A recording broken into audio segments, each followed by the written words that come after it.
Pernah tidak kau berpikir nasi ini sejak kapan dikonsumsi?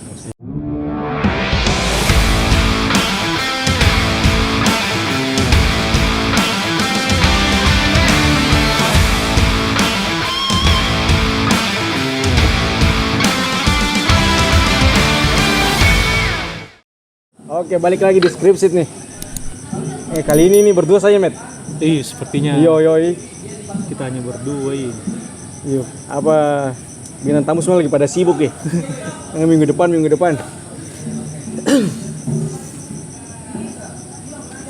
Tapi pembahasan paling menarik kali ini nih apa nih? Yang lagi FYP nih. Yang FYP baru-baru ini yang kulihat yang berhubungan dengan kuliner ya. Iyo, banyak yo lagi trending juga di Twitter tuh. Yang asik kan itu yang ini. Nasi padang babi gitu. Yo, itu juga rendang. Rendang. Yang babi. Rendang babi. Wajar tahu kalau misalnya apa? Pengolahan bahan pokok. Terserah seleranya orang sebenarnya. Iya bisa juga. Tapi sebenarnya ini apa lagi? Kalau yang menurutku karena sebenarnya persoalan karena mungkin lagi masa-masa pandemi, jadi semua buat kuliner itu sudah tidak pandang begitu ya. Tidak mau lagi dibatasi ke halal begitu. Ya. Karena kan misalnya itu porsi mungkin persoalan makanan itu tidak bisa dikaitkan dengan itu ya. Agama nah. Karena kan maksudnya kalaupun nasi berbau B2 tuh, maksudnya pasti ada juga ada sektornya lah. Maksudnya ada peminatnya sendiri. Ada orang yang mengkonsumsi itu tuh. Iya, ada ya orang yang mengkonsumsi itu ya. Saya sah-sah saja sebenarnya. Iya. Kalau menurut pandangnya kita ya. Gitu. Nasi Padang. Tapi sebenarnya nasi Padang paling enak tuh yang dibungkus ya. Wih, banyak pak. Secara porsi kan deh. Lebih banyak. Lebih banyak, nasi lebih full. Iya, nasi lebih full. Karena kan sebenarnya kalau orang-orang kita aja pasti apa lagi? Mungkin ya, kalau kita nih waktu kan lebih banyak itu apa? Lebih baik itu banyak nasi ketimbang lauk. Ya maksudnya disesuaikan juga dengan kondisi dompet begitu tuh. Umumnya kayak misalnya ya enggak mungkin tidak semua, tapi orang-orang di sekeliling kita itu kan seperti itu Ki. Iya. Lebih bagus nasinya yang banyak, lauknya yang sedikit. Karena memang nasi juga jadi standar kalau kita sudah makan yo untuk orang Indonesia, iya, Pak. Untuk Indonesia nasi. Tapi yang menarik dari nasi, pernah tidak kau berpikir nasi ini sejak kapan dikonsumsi? Ya, itu juga. Tapi kalau mau dihitung itu mungkin nasi itu pengaruh Austronesia. Iya, sepertinya bukan dari sini, bukan tumbuhan nasi di sini. Ya. Karena mungkin orang-orang kita dulu makan umbi-umbian itu ya. Ya, kalau melihat masa ya. Iya, masa daging umbi-umbian. Iya. Setelah Austronesia datang dari Filipina, Taiwan sana bawa beberapa tumbuhan, salah satunya mungkin nasi nih. Iya. Ya, padi. Iya, tapi memang kalau pernah juga dengar tuh waktu awal-awal yang kan dulu kan sering kita main di Balar. Balar arkeologi. Iya, pernah satu kali ku dapat itu ini apa? Pak Budi kasih tunjuk jurnal yang baru-baru terbit itu 2020-an lah. Jadi sebelum kita pergi ke Sopeng penelitian, sempat ada tulisan tuh dia kerjasama sama Pak Truman. Jadi dia memvalidasi kembali data-data tentang beras tertua di Indonesia. Ternyata hasil temuan itu beras tertua tuh ada di apa lagi? Minangkabau. Oh, Kalumpang. Kalumpang Karama itu datingnya itu sekitar 3.500 dengan laut. Tapi saya tidak tahu kalau pasti ada di Sulawesi itu kapan. Itu kalau mungkin ada riset tentang awal mula beras di Tapi Sulawesi. sempat kak baca waktu mahasiswa ini terkait ya riset tentang padi ini. tentang padi yang Padi di padi di sini komunitas-komunitas Bugis ini. oh berarti di tengah kerajaan-kerajaan Iya, Bugis ini. tentang di kerajaan-kerajaan Bugis ini ada proyekan apa namanya itu OXIS. Ini apa lagi? OXIS Origin Complex Iya. Society in Sulawesi. Sulawesi. Sulawesi. Mereka ini kaji tentang padi dan kerajaan yang ada di wilayah Bugis. Mereka kaji itu tentang itu. Saya sempat beberapa kali sempat membaca tulisannya di OXIS tentang itu, tentang padi dan kerajaan kuno. Yang menarik dari yang kubaca adalah mereka menghasilkan data tentang penanggalan dan yang menarik sebenarnya adalah perkembangan padi itu tidak bisa dilepaskan dari terciptanya ini kerajaan-kerajaan di Bugis. Kerajaan di Bugis. Kerajaan apa sih itu? Kerajaannya itu kerajaan apa lagi nih? Apa Alangkanangi? Ayo. Alangkanangi. Alangkanangi. Pernah dengar itu Alangkanangi? Itu jadi tempat sepertinya padi pertama yang diproduksi di wilayah Bugis.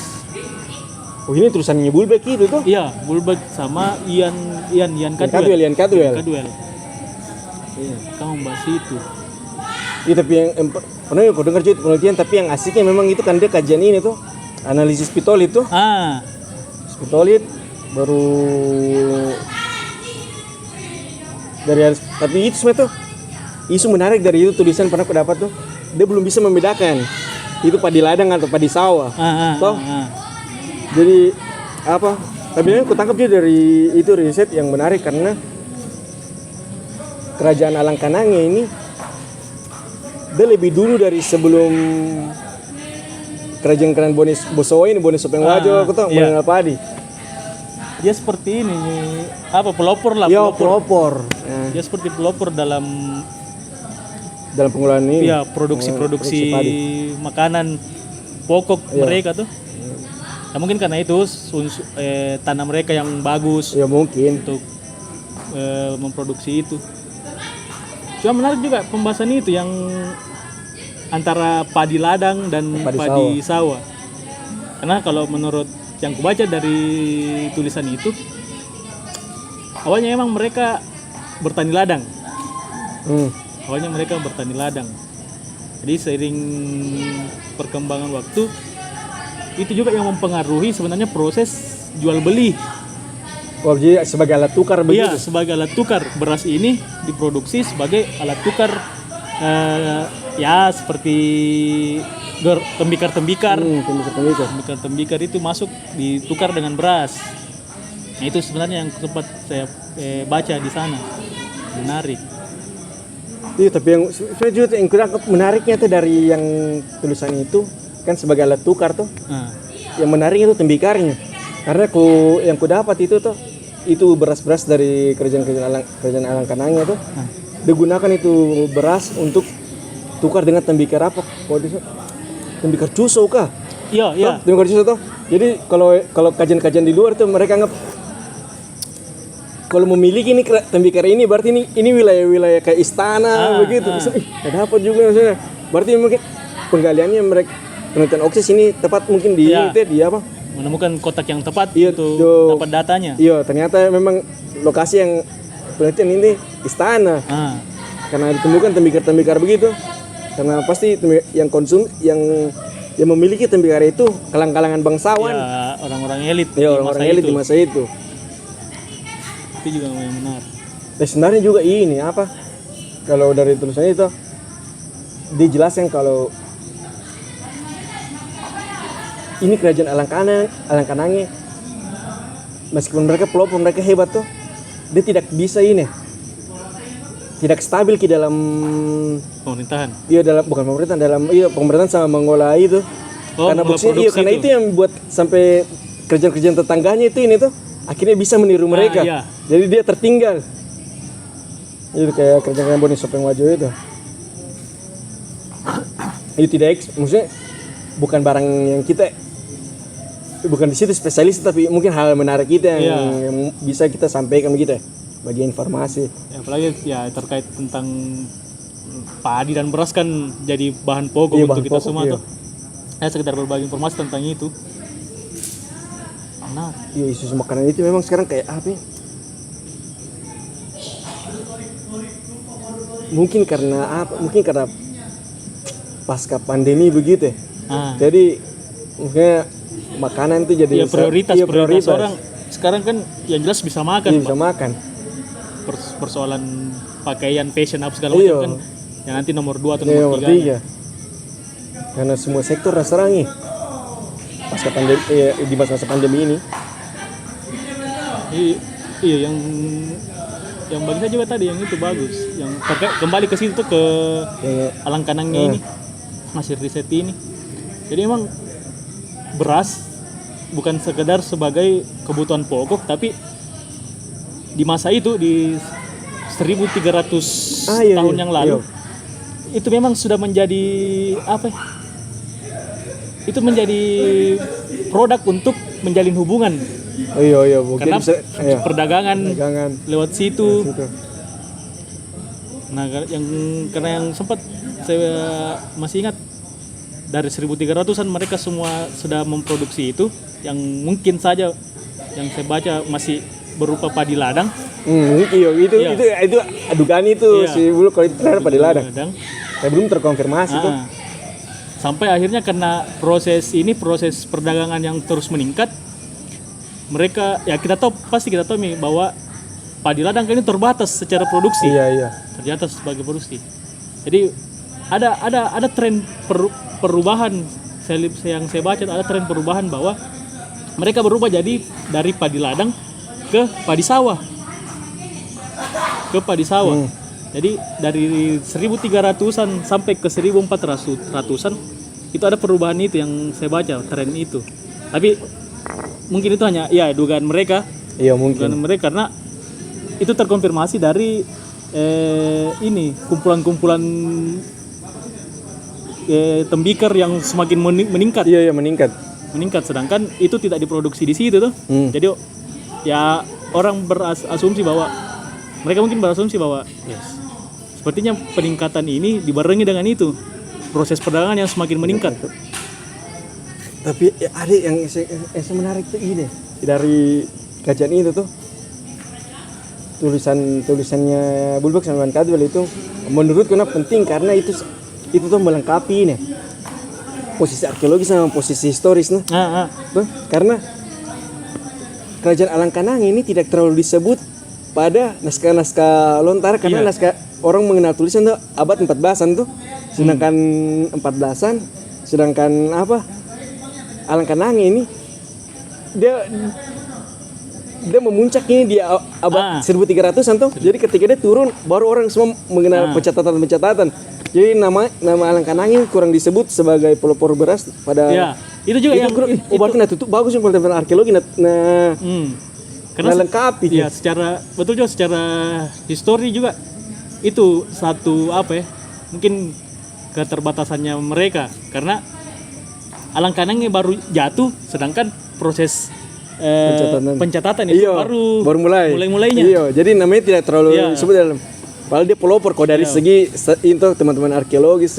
Bahkan menurut beberapa cerita-cerita di luar cerita-cerita masyarakat bahwa pusat perkembangan kerajaan-kerajaan Bugis itu tidak bisa lepas dari ini Sungai Cenrana ini. Ini jadi cikal bakal semua perkembangan kerajaan-kerajaan di wilayah Bugis. Misalnya kita kalau hal sebenarnya mungkin kita kembali kepada teori dasar tuh kalau semua kan awal mula peradaban semua dimulai dari air, Pak. Semua akan berawal dari air. Ya itu mungkin satu kekurangan dari ini. Padahal mungkin seandainya mereka proses pencatatan sudah bagus di waktu itu. Awal 14. Mungkin akan ada banyak data yang berhamburan. Tentang awal mula padi di ini. Bagaimana padi berkembang. Padi diolah lah. Padi diolah. Karena mereka Bulbek sendiri kan belum bisa memastikan bahwa bagaimana sih perubahan tren padi ladang ke padi sawah ini. Sebenarnya itu bisa jadi maksudnya kalau di apa di kayak di zaman-zaman sekarang itu kayaknya pasti bisa dibedakan itu di.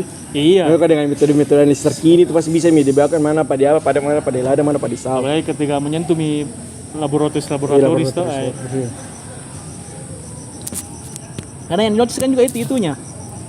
Proses laboratoris tentang pitolitnya Iya. yang mengungkap Yang kekurangan itu tuh. iya. Sekam. Iya, sekam. Sekam padi. Tapi asik itu kajian-kajian pitolit. Siapa tahu mungkin teman-teman nanti apa Iya. ada yang mengambil itu kajian-kajian pitolit itu keren tuh. Karena secara kajian memang dia lebih lebih otentik ya hasilnya. Ya bisa jadi juga tentik ya. Lebih otentik Tapi memang lebih baik kalau memang disandingkan juga dengan data historis tuh. Ya. Terus supaya tidak bertabrakan Jadi gitu. pitolit sebagai Pembuktian. ya pembuktian dari hasil-hasil temuan-temuan materialnya. Mm-mm. Sebenarnya Betul. Tapi sebenarnya tuh ini ada dari situ tuh yang mungkin di episode selanjutnya nanti kita bahas. Karena ada aku baca di itu tulisan tuh alat komoditi yang menjadi alat tukar tuh ketika masa-masa itu 1300-an ternyata duji. Kalau bukan beras, arak, Pak. Itu mau aku tuh. Ya, besok bisa lah kita bahas itu. Mungkin arak atau ballo dan sejenisnya lah. Kita bahas untuk topik selanjutnya. apalagi kan seperti yang arak atau ballo itu kan eksis sampai sekarang gitu. Iya, misalkan kalau kita sekarang kan tidak bisa apa? Tidak lengkap, tidak disebut makan kalau ini tuh. Bukan nasi ya. Nasi. Jadi kalau orang Bugis Makassar gimana posisinya ini ballo dalam kehidupan mereka, tapi kalau orang Goa tuh mereka kayak macam tuh. Jadi apa ya? Bukan apa? Itu sebuah produk untuk mempersatukan. Iyo. Ballo Dulu kan sering macam gitu minum. Habis malah iya, tidak dianggap sebagai minuman ini. di rumah itu biasa sebotol aqua 1,5 liter itu.